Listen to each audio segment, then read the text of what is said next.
Hello photographers, today I'm going to show you how I use Affinity Photo for iPad for skin smoothing. This is the method that I use to retouch all of my photos in Affinity Photo for iPad. And I've even got a free macro so you can set this entire process up with one touch on iPad or desktop. Now real quick before we get started, if you don't want to miss any of my photography tutorials, make sure you hit that subscribe button and the bell icon. So I've got Affinity Photo on my iPad here. Let's open this up and I have an image ready to go. Now I've already done some basic retouching, which is just cleanup of blemishes and stray hairs and things like that. So I'm not going to detail that process, but I am going to show you the layers. So in Affinity Photo for iPad, your layers palette is right over here. And if you tap that, it shows you your layers. And here I have this pixel layer and you can see the retouching that has been done to clean up just small blemishes and things like that. Once you've done your cleanup, it's time for the skin softening. And the first thing you need to do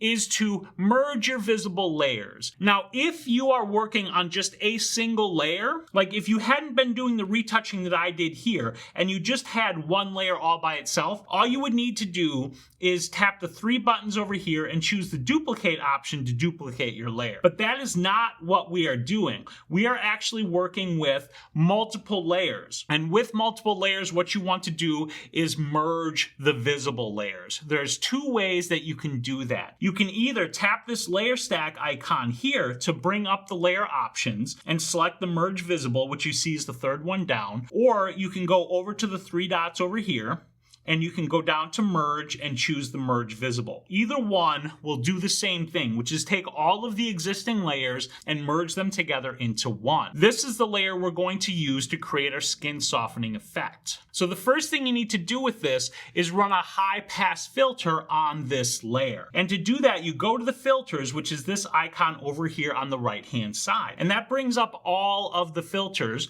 We need the high pass. So if you scroll down through these, they're in alphabetical order. We can see the high pass filters right here. Now you need to choose a radius value for this. And this is super important. I recommend that you choose something that is 5 or less. If you go higher, the skin smoothing is way too aggressive and it looks really, really terrible. I prefer to use 5 pixels for the radius. And if you need to change your radius, you can just slide your finger or your pencil back and forth over that to change it, or you can tap it and actually enter the value that you want to use and tap OK. Either way, once your radius is set, click the checkbox to apply that filter to the layer. And now if we go back to the layer, you can see that it's this high pass layer. The filter has been applied. The next step is to run a Gaussian blur filter on this layer. See, what we're doing right now is we're actually sharpening the image and then we're going to de-sharpen it. And we're going to invert this layer. And by inverting the layer,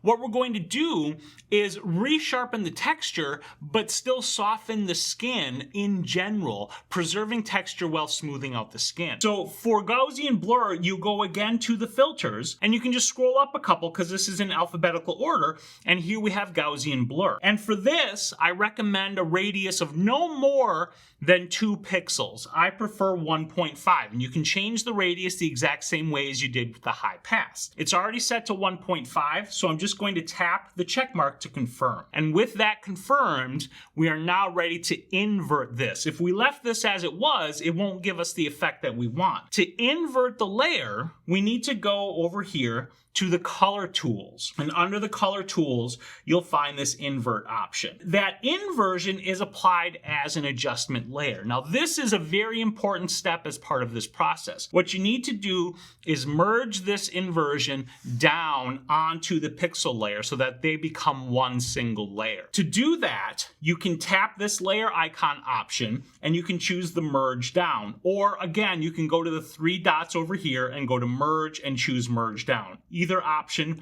will give you the effect that you're looking for, which is to take that layer and merge it into the one below it. Now we've got that inversion applied to the layer. We're ready to actually apply the softening to all of the layers below. And to do that, we have to change the blending mode of the layer. Your layers palette has this 3-dot menu right here, and that brings up your layer options. And normally normal is the default blending mode. We want to choose linear light. So we're going to scroll through these options until we find linear light. And you can already see that smoothing being applied to the image. Now this is being applied to the entire image, which of course looks bad, but at the same time you can still see how there's texture being preserved. Now clearly we don't want it to look like this. So if you tap the back arrow, that'll take you back to the layers palette, and then you can apply a layer mask. And what a layer mask does is it blocks this layer from being applied to everything below it. And then you can selectively reveal the parts that you want to reveal and keep all of the other softening hidden so it just softens the skin where you want it. To apply a layer mask, you tap this plus icon right here, and you have two mask layer options. These are a tad bit confusing. The first one is just mask layer. That is actually a technically empty mask layer, because if you apply that, you can see that nothing was hidden. This mask layer is there and it's filled with white, but we don't want a white mask layer. We want a mask layer filled with black. So I'm going to double tap here to undo the application of that mask layer, and we're going to tap that plus, and we're going to choose the empty mask layer, which is actually a mask layer that's filled with black. And you can see now that skin softening went away entirely. The mask is applied, and we're ready to actually reveal the skin softening and smoothing where we want to see it. So you have to select the mask layer first. This is very important. Make sure you select it and that it's rimmed in that blue to indicate that it is selected. Then choose the brush tool. Make sure that your color is set to white. Set your hardness to 0. Set your flow to something around 4 to 6% or so. We'll go 5% here. And you can change your brush size to whatever size it needs to be.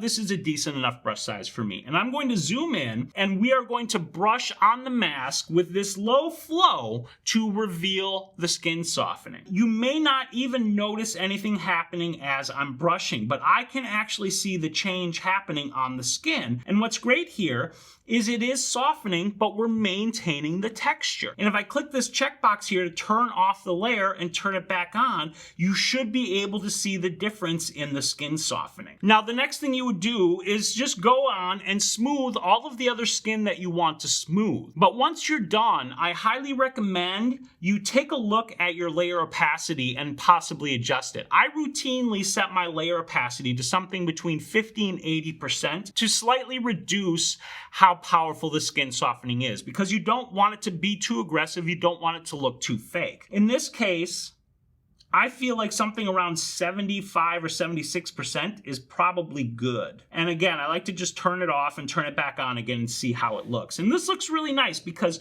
she has great texture, but you can see that there's some definite softening going on there. It looks absolutely amazing. Now, as I mentioned at the beginning of this video, I have a macro, which is Affinity's version of Actions, and my macro does all of that stuff in one touch. So let's just go back to the layers here, and I'm actually going to go ahead and delete the skin softening layer that we had just created. And I'm going to go to my macros, which is the little play button down here. And if you don't see the macros right away, there's your default set of macros, and then you can arrow over. I have my whole set of retouching macros here. And if I tap skin softening, it's going to take a moment to run. And then if we go back to the layers, you'll see I have this skin softening layer set up with the mask ready for me to go. So that is how you can soften skin in both Affinity Photo iPad and for Affinity Photo desktop. And if you'd like my skin softening action, you can get it at this link right here. And this action can be used both on desktop and the iPad versions of Affinity Photo. If you have any questions about this, let me know down in the comments.